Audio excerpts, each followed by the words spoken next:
Learn how an ex-railroader could lose their Tier 2 in railroad retirement.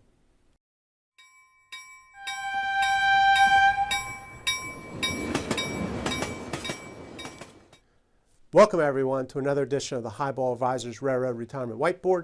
My name is John McNamara of Highball Advisors, and today we want to talk about Tier 2 and in retirement and the possibility of losing the Tier 2 benefit.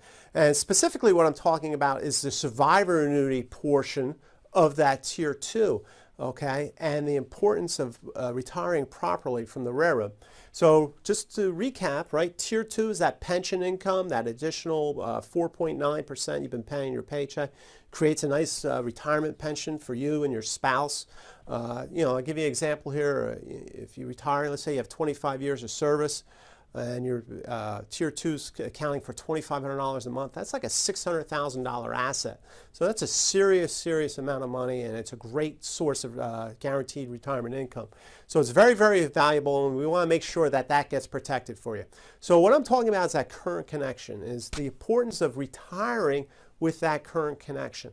All right, I did a video on it, staying connected in railroad retirement. Very important that you retire with that current connection. So if you leave the railroad, let's say you have the 25 years, as I said in the previous example, and then you go work for somebody else, okay, and then you go turn on the railroad retirement. Well, you're not connected. You've lost your connection. So if something unfortunate happens to you, that that survivor annuity is going to be gone. So what would happen is your spouse would then just get the Tier 1 portion. The Tier 2 would be gone. So very important to keep that current connection going into retirement.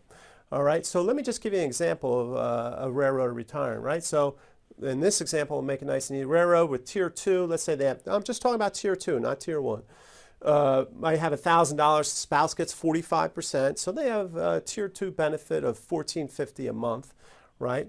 Now with the connection, if they retire with the connection, the survivor, right, the spouse, would get the $1,000, right, because they get that portion, the spousal goes away, but they would get the $1,000. However, if you're going to retire without a connection, survivor annuity without a connection is zero, right? That's $12,000. That's a big lump there, right? However, like I said, they still get the Tier 1. So really understand that current connection scenario. Very important. Going to go to work and then retiring and then maybe even working once you start collecting railroad retirement, all those things come into play. So you really have to understand, because it's a big part of estate planning, right? That's a large part of your guaranteed retirement income stream that you could be jeopardizing there for your family. So understand those situations. So I hope you found this helpful, give you some food for thought. Check out my video, like I said, Staying Connected in Railroad Retirement. I'll give you some more insight on the topic. Feel free to reach out to me. I have a boarding for railroad retirement process. I discuss all this because this is part of estate planning. That's what financial planners do, right? Big part of it.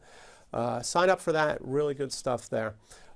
Subscribe to the YouTube channel. Share this with other railroaders. Click on the notification and get my latest videos. I do appreciate it. We're over 2,000 subscribers, so we're really rocking and rolling here. So that's great stuff. So until next time, everyone, please stay safe, stay on track, and take care. So long, everybody. Bye.